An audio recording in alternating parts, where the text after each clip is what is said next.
See a few more folks trickling in. Welcome, everybody. This is the virtual town hall for the 18th Street, 8th Ave, South Campbell, and Pinal Vista bike boulevards. So if that's where you're hoping to be, you're in the right spot.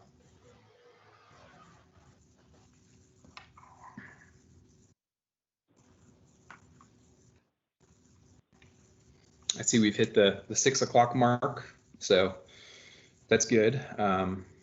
I usually like to wait a couple minutes just to make sure that we don't leave anybody out of the first couple minutes. I am going to share my screen for a second. For those of you who haven't had a chance to fill out the short survey, I'm going to put that up on the screen.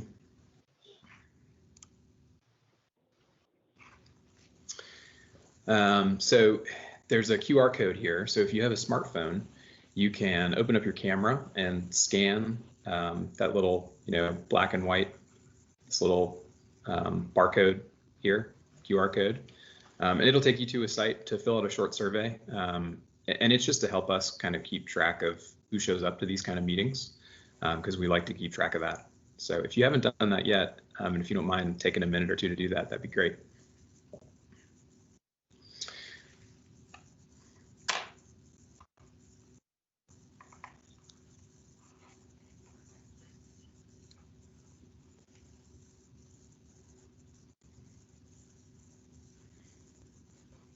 Give it maybe just one more minute and we'll get started.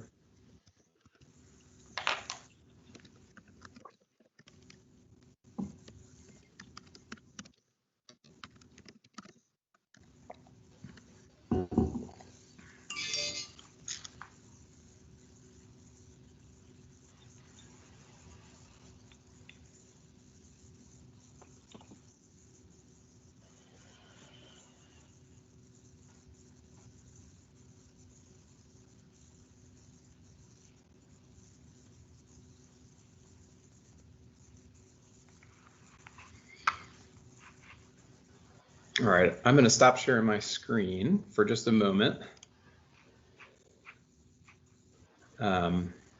Welcome, everybody. If you just joined, this is the 18th Street, 8th Avenue, South Campbell, Pinal, Bicycle Boulevard Virtual Town Hall.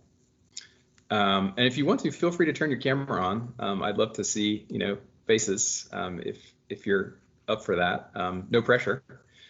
But we thought we'd try, a meeting this time with people having the option to turn their cameras and mics on. We got the feedback that it can feel kind of isolating when we do the live events. So we're trying it a little bit differently this time. But I'm going to go ahead and get started.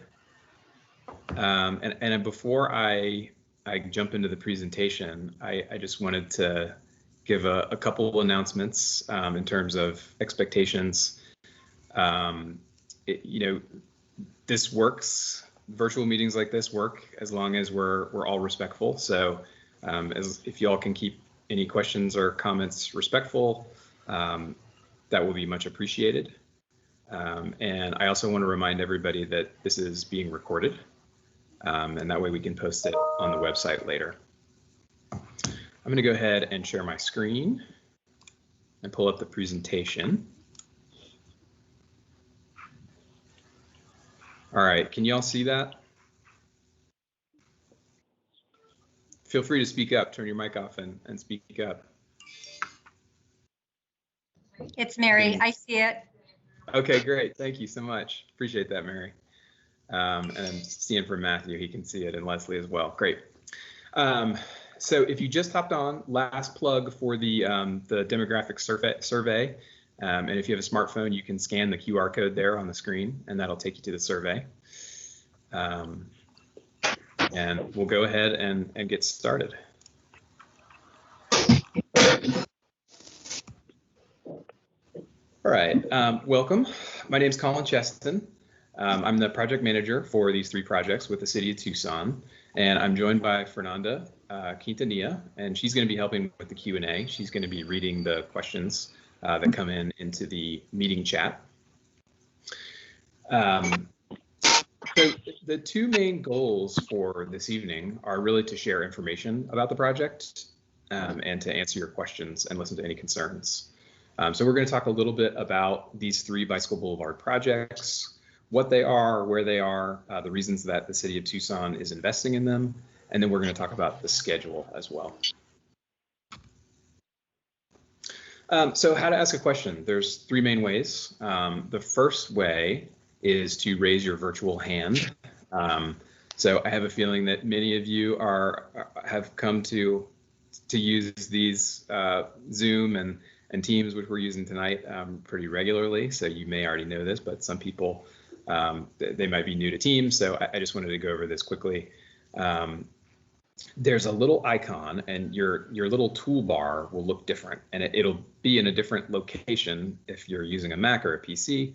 But it's either at the top of your screen or the bottom of your screen, and it looks similar to one of these 2. If you want to raise your hand during the presentation, you can click on this little button. So it might look like a little smiley face with a hand raised, or it might be just a hand. So if you click on that, I will try to pay attention and know that someone has raised their hand. I'll try to pause the presentation and answer your question. The other option is you can type your question into the meeting chat. And there's a little button, and it looks like a little speech bubble. So if you click on that, a little pane should pop out on the right side of your screen, and you can type into the chat box. And so we'll kind of compile all those questions, and Fernanda at the end will read those questions aloud, and we'll address those and respond to any concerns that you have to. The third way is to just start talking. So I'll be honest, we haven't tried this method before, so we're going to see how it goes tonight. It's probably best to wait to the Q&A to do that. If you have something pressing that pops into your brain, you can unmute and interrupt me, and we can get your question answered. But it might be easier to wait till the Q&A. If you are calling in on the phone and you can't see anything on the screen, just one reminder, when you would like to speak, you just need to remember to hit star and then the number 6 on your phone's keypad, and then you can start speaking. Okay, I know I said it was the final plug, but this is really the final time. This just is an opportunity for us to learn a little bit more about the people who come to these meetings, which is helpful for the city to track that. So you can scan this QR code by holding up your smartphone, turning the camera on, and it should take you to a link where you can fill out the survey. So we appreciate that if you can do that. And I see that Fern has just put the link also in the chat box. If it's easier for you to click on the survey that way, we can do it like that. Okay, with all that out of the way, I'm going to move on to kind of the meat of the presentation tonight. And so talk about the project goals a little bit. So it's really more than just a bike project. This is about improving safety for everybody. It's about improving the experience of using the street for people who pass through, as well as people who live on the street. The nice thing is these projects will provide crosstown connectivity for people biking. They're also going to make it easier for people walking or biking to cross busy streets. And another goal of these projects is to slow and reduce cut-through traffic. Some of you may not be familiar with a bicycle boulevard. You may be familiar with a bike lane, but haven't seen a bike boulevard before. And really all it is a traffic calm neighborhood street where people of all ages and abilities feel comfortable biking and also walking. So these are some of the common elements of a bicycle boulevard project. They include speed humps, lane markings, which are pavement markings that are put on the street. It's a little chevron and a bicycle that just shows motorists to expect people that are biking down the street and helps people biking know where they should be riding their bikes. Curb extensions, which can be landscaped and also help manage stormwater, is another feature that narrows the street a little bit and typically encourages people to slow down when they're driving. Traffic circles is another common element, and you may be familiar with these. There's a lot of these in Tucson. They're typically on the intersection of 2 neighborhood streets, and they just encourage drivers to slow down. These can also be landscaped, and many of them can also manage stormwater. 20-mile-an-hour speed limits is a standard component of bike boulevards in Tucson, and this just helps reduce the speed differential between somebody biking and somebody driving, and improve safety outcomes. And then push-button crossings. This is one of the bigger budget items, one of the more expensive things on these projects, and one of the most critical because they allow people to cross busy streets, since many of these intersections don't have a traffic signal today. For those of you who are not familiar with Proposition 407, this is a $225 million bond package to improve city parks, amenities, and connections. Hey, I am getting a little bit of background noise, so if you're not speaking, if you could mute your microphone, that would be helpful. So there are 3 different types of connection projects that are included in Prop 407. Those are greenways and shared use paths, pedestrian safety and walkability projects, and bicycle safety and mobility projects. This is a map that shows all of the Prop 407 connections projects. And you can kind of see how together with the greenways and the shared use paths, the bike boulevards really create a connected low stress network that will connect people to jobs, schools, parks, and other destinations throughout the city. And I'll talk about the legend here real quick in case that wasn't apparent. So these orange lines are greenways and shared use paths. The blue lines are bicycle safety and mobility projects. The orange lines are pedestrian safety and walkability projects, and the green rectangles or blobs are the city parks. And there's projects included in those parks. So these are the 3 projects that we're talking about tonight. The 18th Street project, the 8th Avenue project, and Campbell Pinal. Together, this is about 8 miles of bicycle boulevards, and it'll connect numerous parks, schools, and libraries. These are some existing conditions photographs of the different corridors where the project will be constructed. And, I want to point out here that most of the mileage of these projects are traditional residential streets. And so, for example, if you look at 18th Street, there are existing traffic circles with landscaping and some curb extensions. And so the changes may not be that dramatic, and we would use the typical bike boulevard elements. There are also some other places, some other locations where the street's a little bit wider. So, for example, Cherry Avenue goes through kind of an more industrial area than residential. And in this condition, we may not use shared lane markings and traffic calming, but instead we might go with a more conventional bike lane in this segment. So we want to make sure that what we're proposing is appropriate to the context of the roadway and the surrounding land use. So even though we're calling it a bike boulevard, there may be some short segments that look a little bit different than the standard bike boulevard treatment. I also want to point out that may be the case on South Campbell.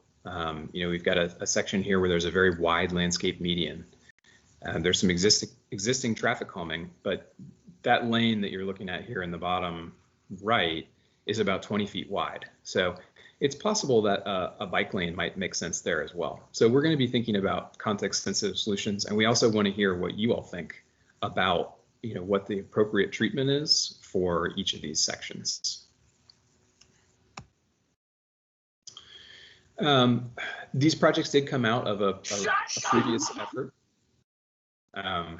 And again, if we can mute our microphones, that would help me out and I think help others here. And Fern, I don't know if you're able to, maybe we can mute all if we have a number of other noises going on. So yes, these projects were all part of the Bicycle Boulevard Master Plan. They didn't just come out of Prop 407. They were, already in the planning stages even before Prop 407.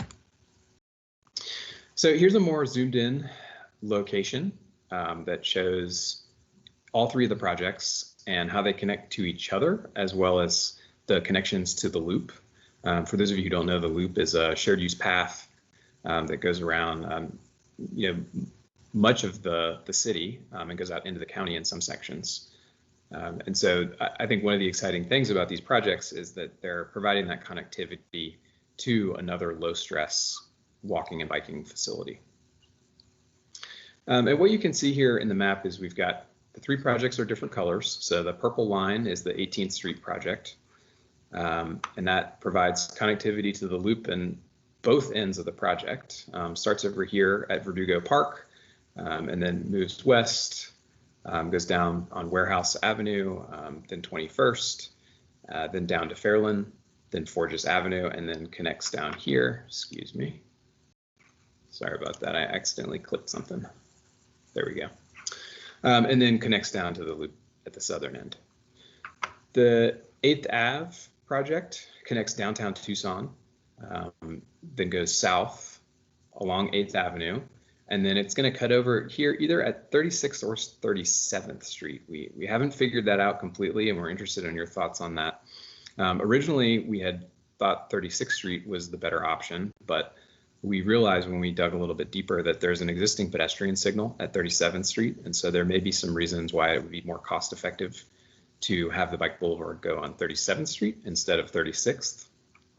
But either way, it would then go down to 10th Street, or 10th Avenue, excuse me, and connect down to the Julian Wash Greenway, which is part of the loop. And then the last project is the South Campbell and Pinal Bike Boulevard. And this connects to the 18th Street project, uses South Campbell, and then cuts over on Pinal Vista, intersects with the 18th Street project again, and then goes down to the Country Club service road, and then connects down to the loop as well.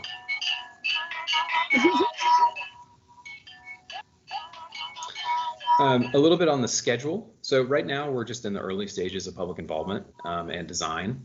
We're going to be hosting meetings like this one and also with neighborhood associations.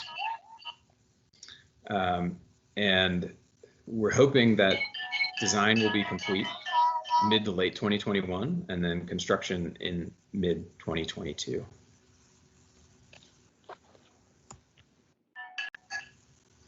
This is some info about the project website. The bit.ly link is bit.ly/18thbb, or there's also a QR code up on the screen that you can scan if you're looking at this on a computer. You can open up your camera and it'll take you to the website. I really hope that folks will go to the website because we have a couple of feedback tools that are on the website and are open right now. One of them is a survey that asks generally about Bike Boulevard elements and the kinds of things people would like to see. The other tool that we have is an interactive map, and this is, I think, a really helpful tool for the project team because you can click on individual links of the project and individual intersections, and you can either share a comment or a concern that you have, an issue, or you can provide a potential design idea for the design team. So I encourage you to visit the website and fill those out because we want as much feedback as we can as we start designing these projects. Hey, Colin, I'm sorry, it's Diana. Let me jump in. If you could please, if you're not talking, mute. There's some huge background noise that is very disruptive to the overall presentation. Fernanda, you might want to check your mute as well. It'd be greatly appreciated. Thank you. Thanks, Diana. One of the common questions that we receive about the Proposition 407 Bike Boulevard projects is about sidewalks and lighting, as well as resurfacing. So the good news is that we have been able to find funding for resurfacing for the majority of the projects. And, I think we can't promise that we're going to be able to resurface every segment of every bike boulevard that we're talking about tonight, but we certainly will tackle the worst pavement. So that's good news, and credit to Diana for finding funding for the resurfacing. Unfortunately, sidewalks and lighting were not approved by Proposition 407, and so those are not a part of this project. I will say, however, that Move Tucson is an initiative that we're working on right now, and it's the city's transportation master plan. So there's some additional improvements that are being considered as a part of that. So if you all are interested in learning more about Move Tucson, go to movetucson.org. And I'll also share that, any comments that we receive that are related to things like sidewalks or lighting, we're going to be tracking all of those, and those are going to be submitted as part of the Move Tucson effort, and they're going to be recorded for future reference as funding becomes available. You might be wondering too about short-term, immediate concerns that you have about the streets.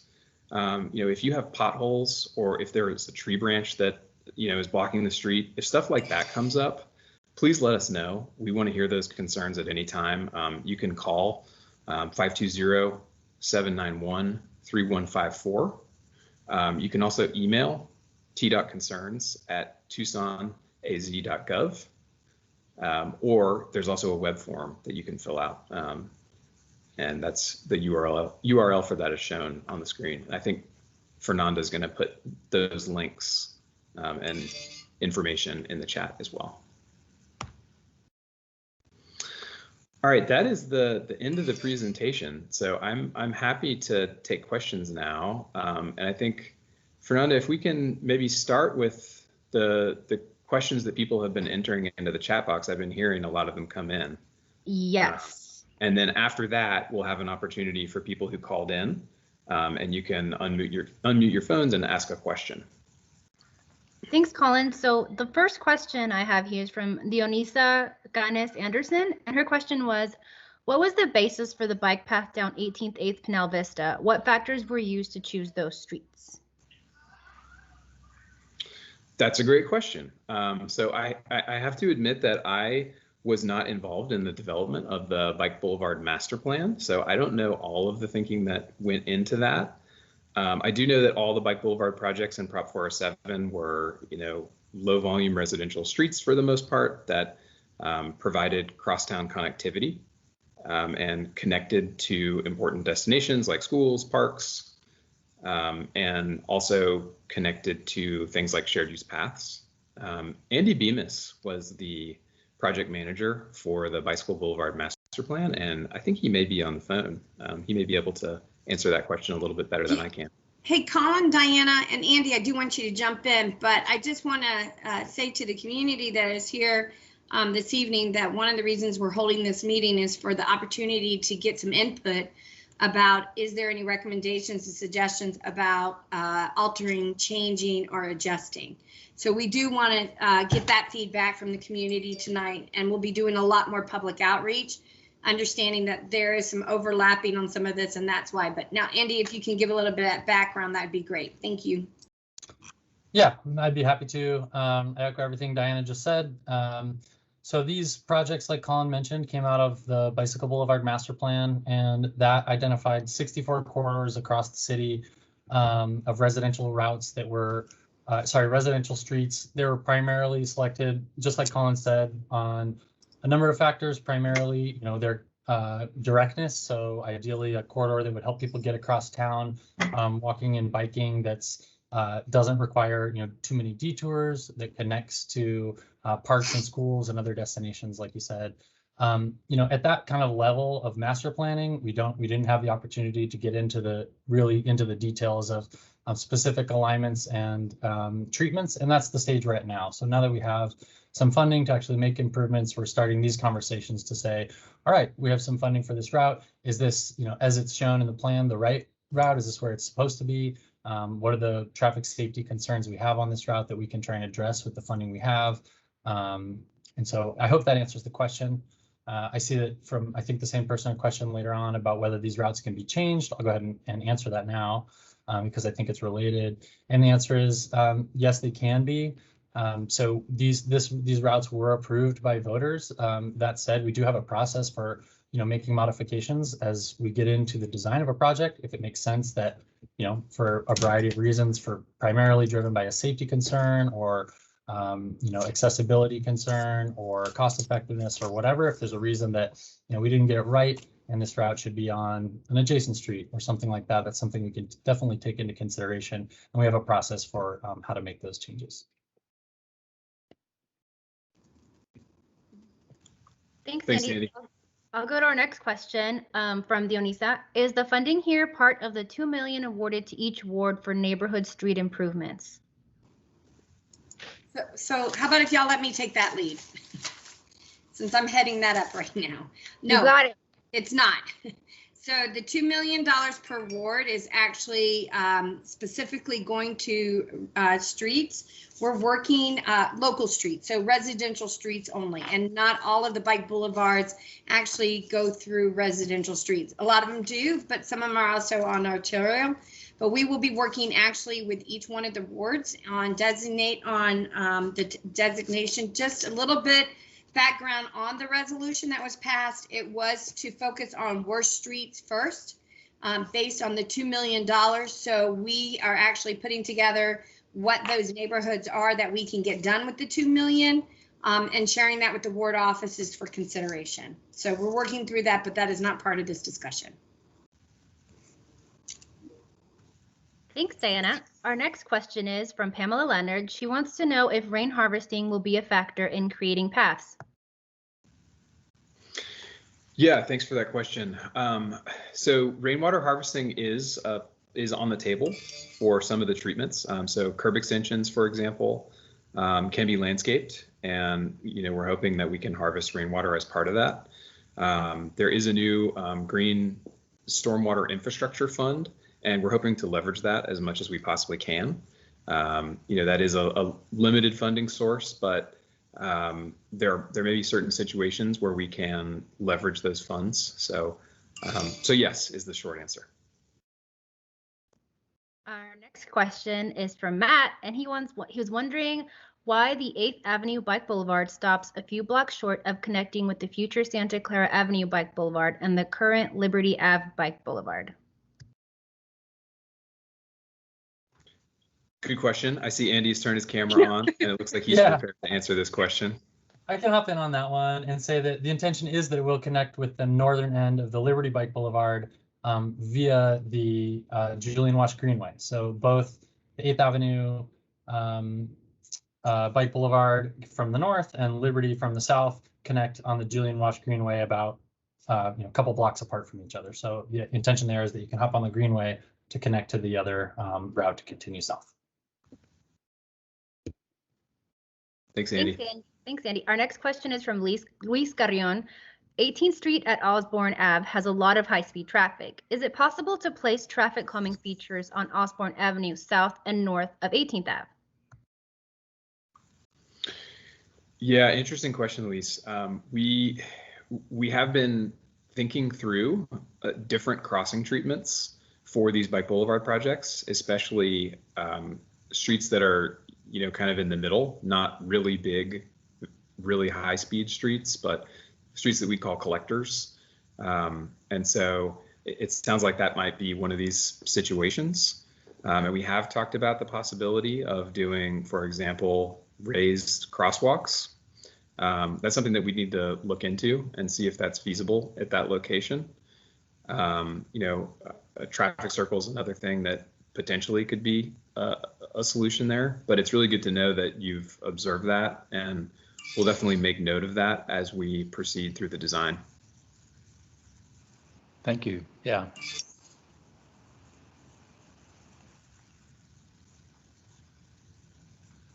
You're on mute, Fernanda. Sorry, I had my space bar and for some reason it didn't work this time. Shannon, I wanted to know if you wanted to unmute your mic and thank Diana personally. I saw your message on the chat. Hi, this Hi, is Shannon. Shannon. I just wanted to thank Diana for finding the resurfacing funding for our bicycle boulevards. Well, you're very welcome, but I want to also give some credit to the staff because they came to me and said, This makes no sense. We're making all of these great improvements. We've got these great funding sources, and we're doing it on crappy streets. And I said, you know what, you guys are right. And so they worked really hard, put together the numbers for us, and then we worked really close with our engineering department to come up with a program that we could actually afford so that we could create a smooth service. So I'd like to take all the credit. All I did was go make the money rain, but the team really put together all of this for the community. So you're welcome, and I'm thanking you also on behalf of the rest of the staff that worked really hard to make sure this happened. So thank you, Shannon, for recognizing that. I appreciate it. The team appreciates it. Thanks, Shannon. Our next question is from Dionisa, who wants to know who determines what are the worst streets? Yes. So part of this is a data question. And again, if you can mute your mic if you're not speaking, that would be helpful. Although I do love to hear the children. So yeah, part of it is data. So we do have some metrics that determine pavement quality. And so that's one of the factors that we'll be considering. Although I see that Diana has her camera on. I don't know if she wanted to add to that. I do. Thank you, Colin, very much. So we actually we do measure the pavement. It's actually called an OCI, which is an operational control index for the pavements. And we actually go through every 2 years and measure the quality of the pavement, and it gets an OCI index reading. And that's really what we use to determine. And it's broken down into 5 categories. We have excellent, which is pretty much anything 90 and above. We have good, which is anything from 80 to 90. Then we have fair, which actually goes from about 67 to about 80. And then we have poor, which actually is anything below 70% to about, or below 67 to about 50. And then when you start falling in below 50, you're actually into what we consider failed or very failed. Really, a lot of our roads right now are in the failed condition. As a matter of fact, 77% of our roads are in failed condition. So that means and most of them, our average index for those roads are actually around 32. So it's failed and it needs a total reconstruct. And that's a bit challenging for us as a community because that equates to roughly about $1.1 billion to get our roads fixed. So we are working on a plan and we're going to be needing some help. So we'll be reaching out to you guys some more and ladies to have a conversation about how we fund the roads improvement. Or you can write me a check. If someone's got $1 billion they can write, I promise I'll go get the roads fixed really quickly. But the reality is it's very challenging right now. The roads have not been maintained appropriately over multiple decades. This is not something that's occurred in the last 10 years. This is something that's been occurring over the last 30 years plus. So, but we are working on a funding plan and a program for consideration by our mayor and council and the community as well. So you'll be hearing more about that in the near future. So thank you for the question. Thank you, Diana. Our next question is from Leslie, who is asking, do you already have specific plans for each of the following intersections? Cushing and Convent, Simpson and Convent, 17th and Convent, and 18th and Convent. Yeah, I can answer that. The answer is no. So at this stage, our design consultant has not started. So we're still in the stage of collecting existing conditions data, and we're holding meetings like these to let the community know what we're up to, and we have not started the design process. So Leslie, if you have specific ideas for any of those 3 intersections, the best way to give us that feedback is through the interactive map on the website. And you can, even if those specific intersections aren't one of the bubbles that's shown on the map, you can click on the segment that's closest to those intersections and type in a comment, and I'd love to hear your ideas for those. Great. The next question is from Casey Hovey. He says, 18th Street east of Park has historically handled heavy commercial truck traffic from uses in the neighborhood. Has that been addressed with this plan? Can this traffic be rerouted? We think it's a great idea. Yes. So this is an interesting question, and it's not something that the city has really tackled as part of a bike boulevard project to date. So I'm interested to see how our consultant designers will handle this and what kind of suggestions they'll have. You know, my thought is that it might be better in this section to have dedicated space for bikes, because yeah, I have biked this section of 18th Street, and I agree there are a lot of big trucks, and there's businesses that, you know, operate trucks. So we have to figure out how to balance maintaining, you know, truck access for those businesses, and also figuring out a way to make it a comfortable place to ride a bike. So I don't have the answer off the top of my head, and I'm not sure about the rerouting question, but that is something that we'll have to engage with those businesses on and figure out what works for everybody. Thanks for your question, Casey. Our next question is, seems like having bike route on Pinal Vista is duplicative. There's already a Suntran route down Pinal Vista. Why more congestion? Why not have the bike route on 36th Street? Yeah, interesting question. And actually, so this plays into a larger conversation that we're having. So it's a good question. So there are a couple of Prop 407 projects that overlap in this part of town. And you know, we didn't want to overwhelm everybody with trying to think about all these three projects plus a couple other ones that haven't started yet.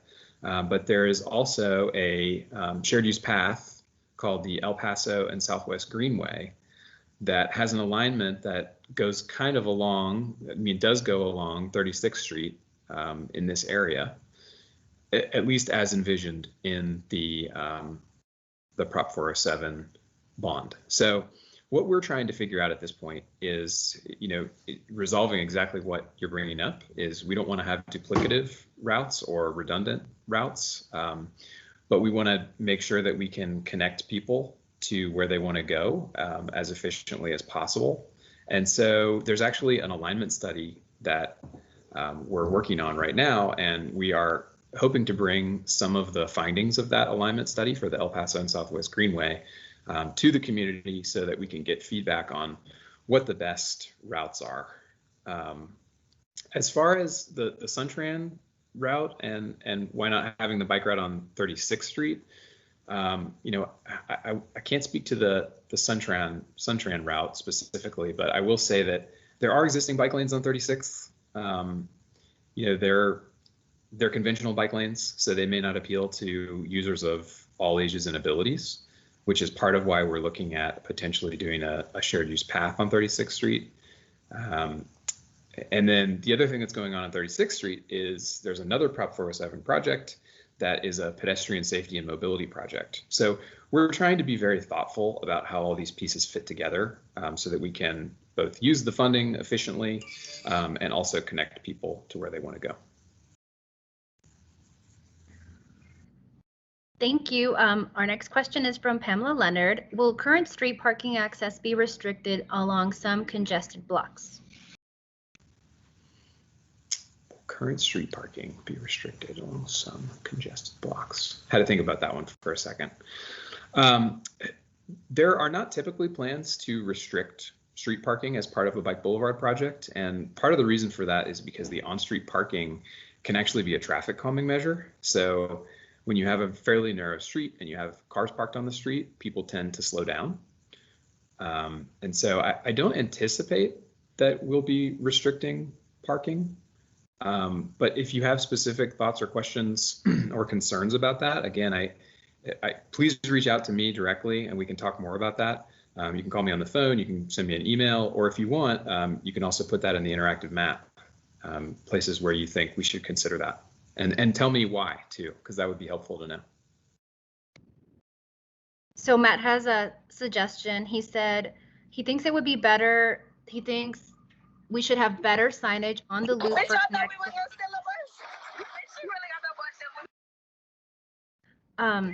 I apologize. So another suggestion would be better signage on the loop for connections to the bike boulevards. Liberty Ave has a connection to the loop, but no signage until city streets.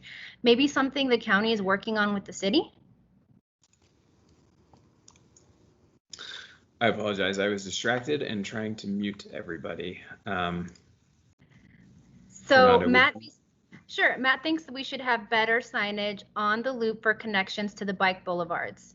He gave the example of Liberty Ave, which has a connection to the loop, but no signage until city streets. And this is maybe something we could partner with the county. So That's let a me great take that one. suggestion. Let me Go take ahead. that one for you, Colin. Actually, that is a great idea. And we will, I meet regularly with the Pima County Floodplain, which is actually the group that manages the loop, believe it or not, because they built the loop through the floodplain. So let me partner with them as well as Anna over at the county's transportation department and see what we can do about getting some signage put up. So that's a really good point. Fernando, can you highlight that and circle that back to me so I can make sure I have the follow-up on the county side? Sorry, Colin, I didn't mean to steal your thunder, but that's a really good point, and I think I can probably instigate that for everybody. Oh, Diana, and I'll just say Matt Beppel, whose suggestion that is a parking services agent at Park Tucson, and he's a great employee. Excellent. Thank you. Lots of good I know who Matt. Oh, I didn't recognize. Yeah. I know Matt. He's actually, Matt, you've been helping out over at the TCC, right? Yeah, he's muted, Yeah. his mic is off, but he has been helping. I saw him there. Yeah, Matt, thank you for serving the community over there. I'm getting great feedback about the job you're doing, so thank you. Great, and our next question is from Karen Shipman. She says 18th Street north of Park has roads in dreadful condition due to truck traffic. Can we repair the surface? Speeding is also a problem. I live in this corridor.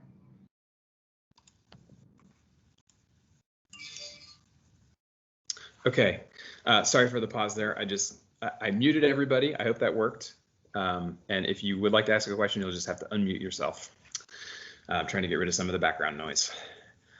Yes, so again, on pavement condition, we are optimistic and hopeful that we will be able to resurface the worst pavement. I can't speak specifically to North of Park, but that is certainly going to be something that we'll be looking at very carefully to make sure that people have a smooth surface to bike on. That's a priority for us.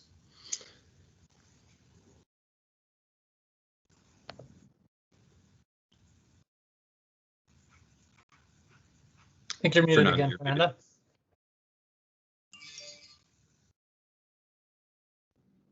Did we want to? Oh, sure. It looks like Neil Saunders has his hand up. Neil, since you have a question for us? Yes, please. Thank you. Yeah, thank you for everybody for showing up today and putting on this meeting. Colin and Fernanda and Andy for the previous work and Diana for your leadership. I'm here at Barr Kroger Lane, so 18th Street Bike Boulevard comes right through our space.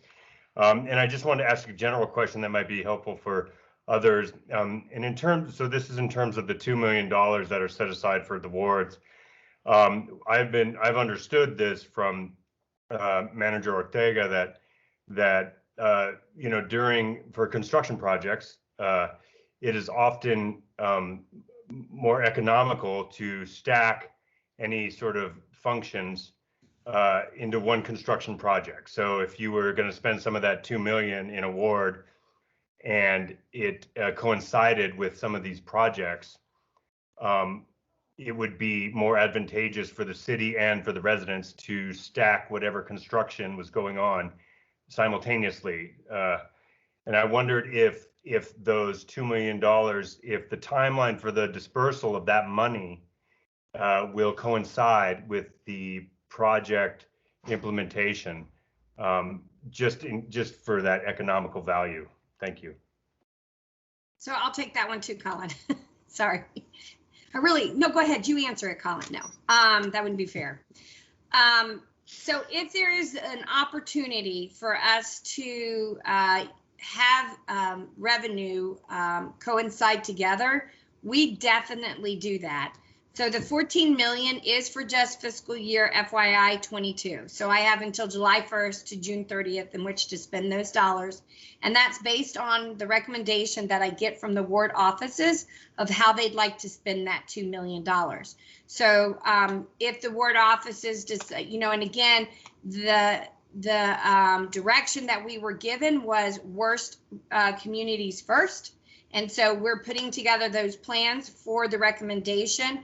I will tell you, in my conversation with Councilmember Lane Santa Cruz, she has asked me to put together a look at what the OCI is of the bike boulevards within her ward and what that would look like in cost if we wanted to repair them.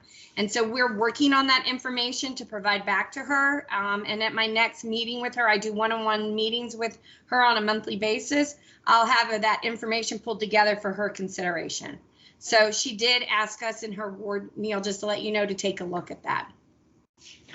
Very good. Thank you so much. You're very welcome.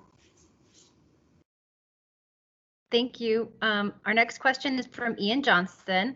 Are you considering narrowing 18th Street between 6th Ave and the frontage by means of chicanes or other techniques? It's downhill going west and cars drive at speeds that are pretty crazy, even with the existing speed bumps. Yeah, so like I mentioned, we haven't really gotten to the stage yet of identifying specific design solutions for specific segments of the project. But that's helpful to know that it sounds like that's something that would be helpful for us to consider. So thank you for the comment. Our next question is from Tim Vanderpool. 18th Street between 4th Ave and Jacobus Avenue already has several traffic calming features generated by the Armory Park neighborhood. These features include bump outs, roundabouts, and a chicane, yet traffic remains fast and heavy. What additional calming features could help? How likely is it that we could receive them? Thanks for that feedback, Tim. So I will say that one thing that we are doing as part of this project is we have collected some traffic and speed data. So I'm going to look at that specific location where it sounds like maybe the existing traffic calming features aren't working as effectively as we'd hoped, because that may be one thing that could help inform that. But definitely, anecdotal evidence from the community can be helpful too. So we'll look at that location a little bit more, but it looks like if you've got bump outs, traffic circles, and chicanes, those would be a lot of the features we'd use. The other thing that I'll mention is it will be going down to a 20-mile-an-hour speed limit. So it's possible that cars may slow down a little bit as a result of that. But we can look into additional traffic calming in that location. Looks like Amanda Moss has her hand up if she'd like to turn her mic on and ask a question. Hi, yes, thank you. And thank you for this meeting, and great job, Colin, for facilitating through distractions. You're doing a great job. I was looking at the Tucson master plan, the Bike Boulevard master plan, and I saw that there's a connection up on the north side of downtown. I'm not quite sure, but it looks like it could potentially connect through downtown to the 8th and Convent Boulevard. And I was just curious, for more of those through downtown connections coming down south, if there's opportunity to maybe extend slightly or rehash them in some way to get that through piece. I can take this one, Colin. Go Great for it. question, Amanda, and I'm really excited to be able to give you a good answer for that, which is while the 8th Ave / Convent Bike Boulevard ends there at Cushing and Convent, we do currently have plans to resurface and restripe Church Avenue, which is what the Convent turns into, crossing Cushing, heading north. So Church Avenue there from Cushing all the way up to St. Mary's Road, where there's currently construction with the Downtown Lanes project, is going to be resurfaced. And the plans aren't finalized yet, and we're just kind of kicking off the design now, but we do have plans to add bike facilities to Church Ave through downtown so that there's that consistent north-south connection that you're referring to from the Convent 8th project up and through the Dunbar Spring neighborhood with the 9th Avenue Bike Boulevard. That's the route up there.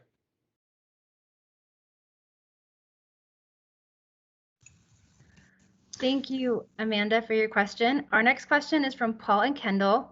They also wanted to thank us for the presentation, and they want to know what the city has in mind for crossing the I-10 frontage roads on the 18th Street project, and how the department will incorporate the concept it developed to improve safety at the 18th Main and 10th Ave intersection. Both good questions. I'll start with the first one. So the I-10 frontage road, there's roads on both sides of I-10 that parallel the interstate there. And currently there are some curb ramps. They're only on the south side of that crossing. So if you're on a bike and you're traveling westbound, you have to do a little bit of an awkward movement, go cross the street to the south and then go across and then cross the street again. So what we're hoping is that at a minimum, we'll be able to install curb ramps that will make it easier for people on bikes to go up a ramp and continue straight and not have to do an awkward zigzag movement. We don't know exactly what else might be possible there yet. Those roads are maintained by the Arizona Department of Transportation. And so we'll have to coordinate with them to figure out what will work. We have discussed the potential for a hawk there. We're not sure if that's fully needed. We know that cars travel at high speeds there, but we also noticed that there's large gaps in traffic that make it possible to cross there. So we welcome your feedback and we want to know what you think would work best there. And I think the interactive map, again, I'm going to plug that because that's a great thing to give us feedback. Fernanda, I'm noticing that we only have about 10 minutes left before we switch to the Spanish version. And we've been answering a lot of questions from the chat. I'm wondering if there's anybody who's called in on the phone that has a question that they'd like to ask, because I don't want to overlook those folks. And maybe what we can do is the questions in the chat are easy for us to respond to, via email if possible. Although people didn't put their email addresses in, so that might be difficult, I'm realizing. But I just don't want to overlook the people on the phone. So, if you've called in and you have a question, now might be a good time to ask that, and just remember to hit *6 before you start talking.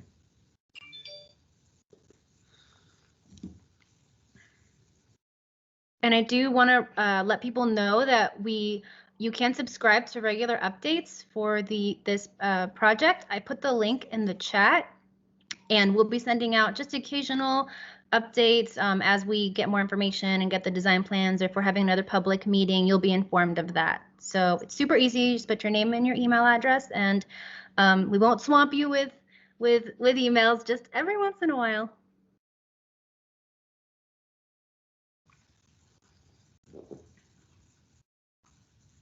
Well, if nobody on the phone has any questions, it looks like Amanda, you raised your hand again. If you want to. Yeah, I just had a thought when I was walking around kind of this area that we're focusing in. I noticed that there's a lot of intersections where it's like you're walking from a neighborhood street and you come upon Stone, for example, like Stone and 16th, and then there's no crosswalk, right? And you have a hawk that's way over on 14th and 14th and Stone, or and I'm not saying 16th and Stone needs to have this per se, but like those moments when you're walking and you're coming across major streets like 6th and Stone, and so maybe like along 18th, having actual crosswalks, because it seems like cars, if they don't see that those painted stripes, they just assume that they have the right of way, and it's like impossible as a pedestrian to cross in those moments. So I'm curious if that could be another element that gets incorporated with the bike boulevards, is at those at like all intersections and on all sides of the intersection, having those painted areas, because there's also instances right near where I am. There's like there's two sides of the intersection that have a painted crosswalk, and then the other sides don't. And so I'm just curious about increasing that connectivity and working those into maybe these projects. So Colin, let me take that one, because that's really a traffic engineering question, Amanda, than it is so much about a design question. So we will look at that. And so let me just share a little bit real quick. Rules of the roads, which so many of us had to study and learn to get our permit to drive, right? And that was when we were all 16. How many of you have ever done a refresher course since 16 years old? I've had one. I won't tell you how old I am, right? So tell me, do you remember everything you learned at the age of 16 about the rules of the road?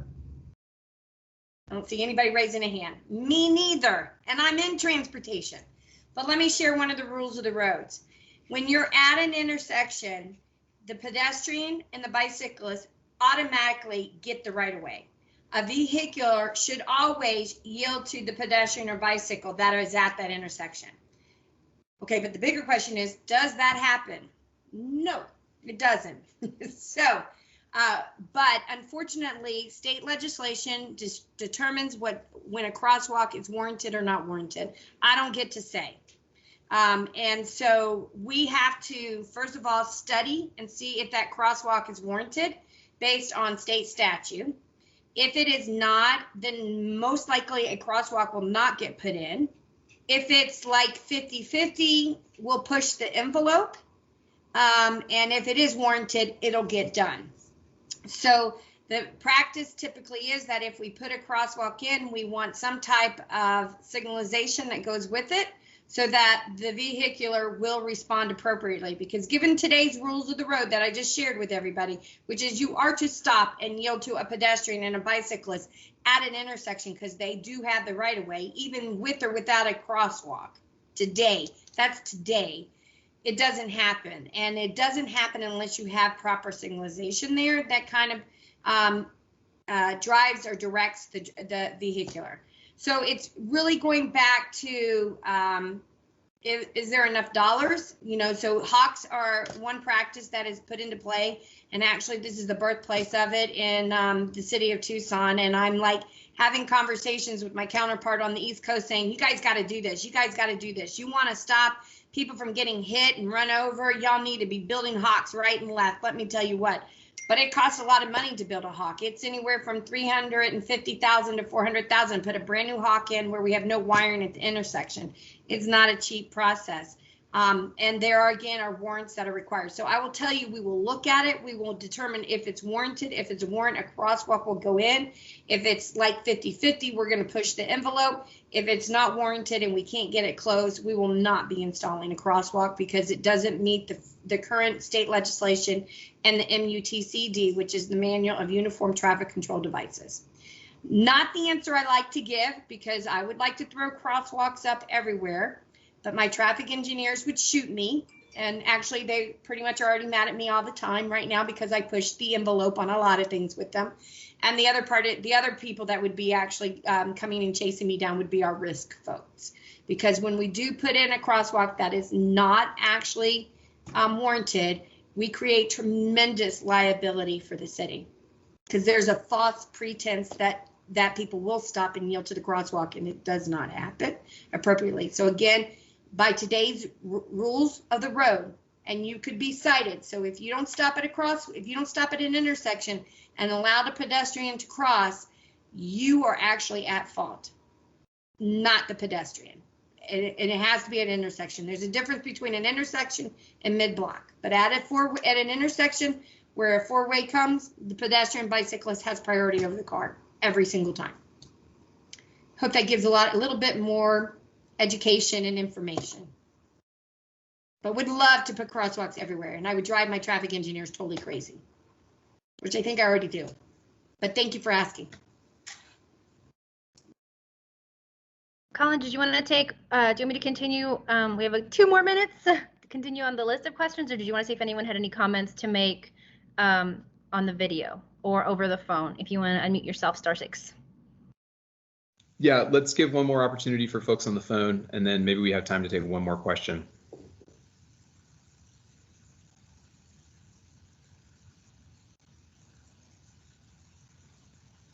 Okay, I'm not hearing anybody, so maybe let's do one more question. But before we do that, I just want to say thanks so much, everybody, for being here. I know that we have more questions than we have time, which is great to see this level of interest. Please, if we did not get to your question, we would love to be able to answer it at another time. If it's just a straight comment, we will take that comment. We will incorporate that into the public comment log. If it's a question, please send me an email if we didn't get to it, or pick up the phone and give me a call, because I would love to talk about all of these questions and concerns, and I don't want time tonight to be a limiting or prohibiting factor.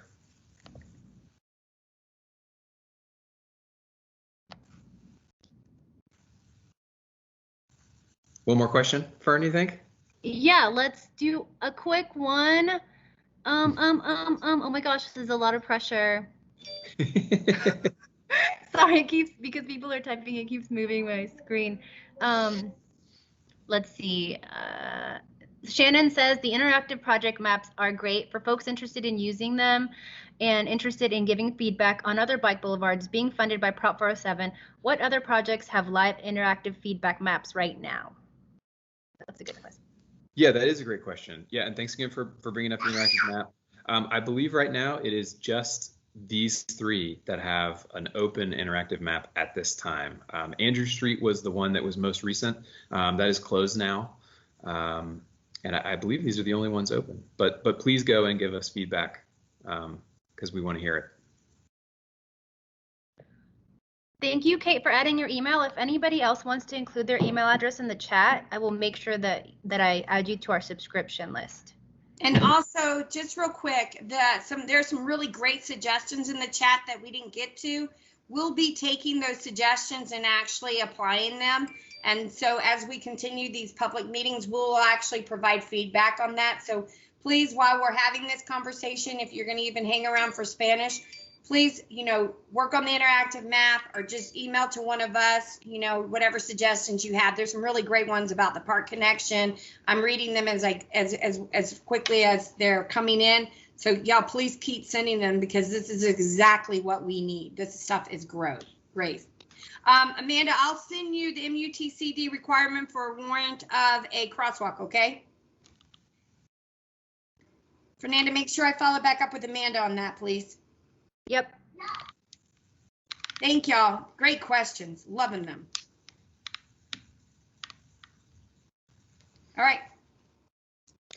Well, so this meeting is going to continue on this same meeting. So the English portion of the meeting is concluded for now, and we're going to transition over to the Spanish version. So feel free to stick around, especially if you speak Spanish.